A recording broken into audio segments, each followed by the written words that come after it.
দেওয়ান মশাই, আগে সেজবাবু। আচ্ছা, মকিমপুরের জমিদারি থেকে কোনো চিঠি এসেছে? আগে হ্যাঁ এসেছে। যাক। আচ্ছা, হালি শহর থেকে কালীশঙ্কর ফিরে এসেছে? আগে না, কই ফিরে আসেনি তো। আর শ্রীক্ষেত্রে গৌরীবাবুকে পাঠানোর কথা ছিল? হ্যাঁ, গৌরীবাবু তো আজ ভর দুপুরেই রওনা হয়ে গেলেন। যাক। সেজবাবু কি বাগবাজার থেকে আসছেন? হ্যাঁ। ওই তর্ক পঞ্চানন মশাই কি কোনো বিধান দিলেন? দিলেন ওই একই বিধান। শূদ্রাণীর জগন্মাতাকে অন্নভোগ দেওয়ার কোনো অধিকার নেই। এখন যে আমি কি করি! এদিকে শাশুড়ি ঠাকুরনও প্রচন্ড অস্থির হয়ে উঠেছেন। জগজ্জননী রানীমাকে স্বপ্নাদেশ দিয়ে মন্দির প্রতিষ্ঠা করিয়ে নিজে আবির্ভূতা হবেন বলে ইচ্ছা প্রকাশ করেছেন। রানীমা স্বপ্নের মন্দির, কত পরিশ্রম করে, কত অর্থ ব্যয় করে সে মন্দির প্রতিষ্ঠা হয়েছে। সেজবাবু, রানীমার স্বপ্ন কখনো বিফলে যেতে পারে না। আমি বলছি, দেখবেন একটা উপায় ঠিক পার হবেই হবে। আশা এতদিন আমিও ছাড়িনি দেওয়ান মশাই। এত সহজে আমি আশা ছাড়ি না। আমি সমস্ত শাস্ত্রজ্ঞ, বেদজ্ঞ, আচার্য, পণ্ডিতদের কাছে গিয়ে করজোড়ে মিনতি করেছি, যুক্তি সহকারে নিবেদন করেছি এই যে দেবী জগন্মাতা তো সমস্ত জীব জগতের মাতা, তার কাছে তো সবার সমান অধিকার। তাহলে কেন জগন্মাতাকে রানীমার অন্নভোগ দেওয়ার অধিকার থাকবে না? হতে পারে তিনি শূদ্র বংশোদ্ভবা, কিন্তু তাই বলে তার ভক্তি তো কম নয়। ভক্তি বলে ভক্তি।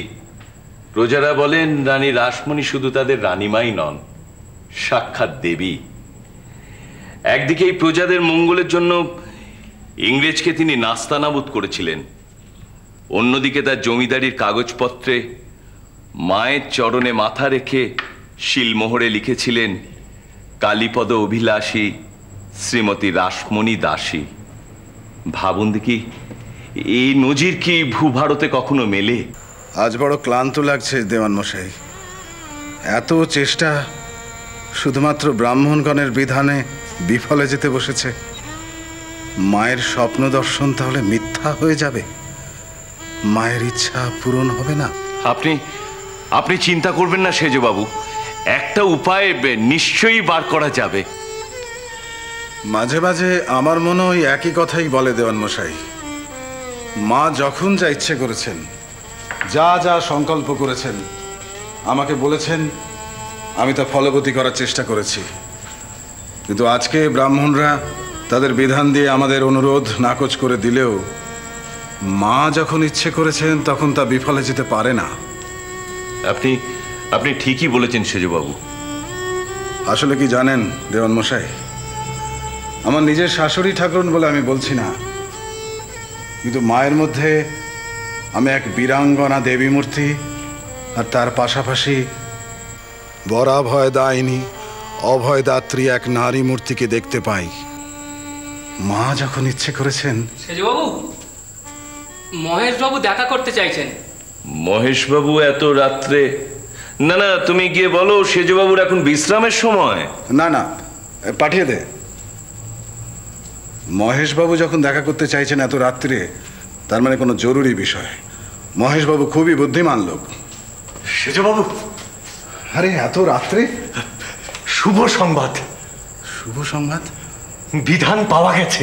কিসের বিধান? আগে রানীমার মন্দিরে দেবীকে অন্নভোগ দেওয়ার বিধান। কি বলছেন আপনি?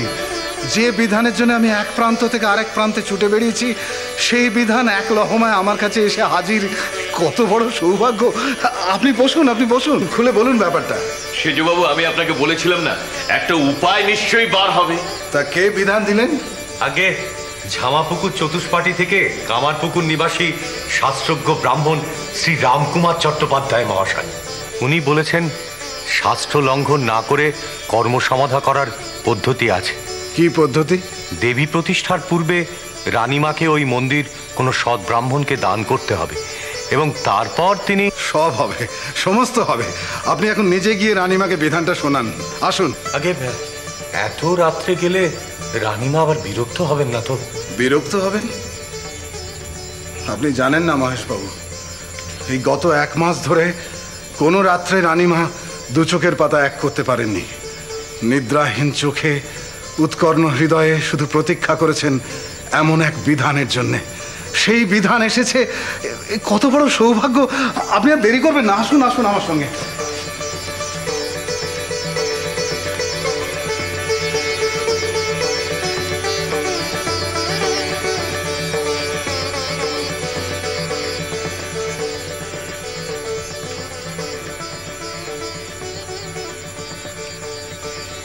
জয় মা জগৎজননী, জয় জগন্মাতা। বিশ্ব চরাচরকে তুমি রক্ষা করো মা, তুমি রক্ষা করো। বাচস্পতি মশাই, বুঝেছেন? এ হলো ঘোর কলি। কালে কালে আর কত কি দেখবো মশাই। অনাচার পণ্ডিত মশাই, এ হলো অনাচার। কোথায় কোথায় সেই রামকুমার চাটুর্যে? তাকে জবাব দিতেই হবে। কেন কেন সে সমস্ত প্রশ্রয় দিচ্ছে? আপনি একবার ভাবুন দেখি, রানী রাসমণি যতই রানী হন না কেন, যাতে কি কৈবর্ত, তা সেই কৈবর্তর মেয়ের হঠাৎ ইচ্ছে হলো মা নিমুণ্ডমালিনীর মন্দির প্রতিষ্ঠা করবেন। যত বড় মুখ নয় তত বড় কথা। এ কলিকাল, না হলে এ কথা উচ্চারণ মাত্রই রানীমার জিভটা খসে পড়তো। তারপরে আবার মানুষের 3টি হাত, এই বাম হাত, ডান হাত আর অজুহাত। তবে হ্যাঁ, অজুহাতটা কিন্তু বেশ ভালোই খাড়া করেছে। এই মা কালী নাকি এই স্বপ্নের দর্শন দিয়ে ওনাকে মন্দির প্রতিষ্ঠা করতে বলেছেন। এই জগতে এত ব্রাহ্মণ পণ্ডিত, আচার্যী, তান্ত্রিক, সাধক সব সশরীরে জীবিত থাকতে মা মহামায়ার কোনো লোক পেলেন না, ওই শূদ্র রানীকে স্বপ্নে দেখা দিলেন। গপ্প আচার্য মশাই, এই সমস্ত হলো বানানো গপ্প। আর নইলে প্রজারা বিশ্বাস করবে কেন? চাষা, ভুষো, জেলে, মেথর এই সমস্ত প্রজাদের বিশ্বাস করাবার জন্যেই এই রানীমা আর এই রানীমার জামাই মথুর এই সমস্ত গপ্প ফেঁদেছে। না না, শূদ্র মন্দির প্রতিষ্ঠা করবেন আর আমরা এই অনাচার বসে বসে দেখব? শূদ্র প্রতিষ্ঠিত মন্দির দেব মন্দিরই নয়, শূদ্র প্রতিষ্ঠিত দেবতাও দেবতা নয়। আমরা ব্রাহ্মণরা এই মন্দিরকে কিছুতেই স্বীকার করি না। নিশ্চয় এ মন্দির প্রতিষ্ঠা হতে দেয়া মানে মহাকালকে অশুদ্ধ করা। যেমন করি হোক আমাদের এই মন্দির প্রতিষ্ঠা বন্ধ করতেই হবে। হ্যাঁ, দেখতে চাই, আমি দেখতে চাই যে এই ঝামাপুকুর চতুষ্পাটির কত ক্ষমতা। হ্যাঁ হ্যাঁ হ্যাঁ, আমরা এর বিরোধিতা করব। নিশ্চয়। শ্রীরাম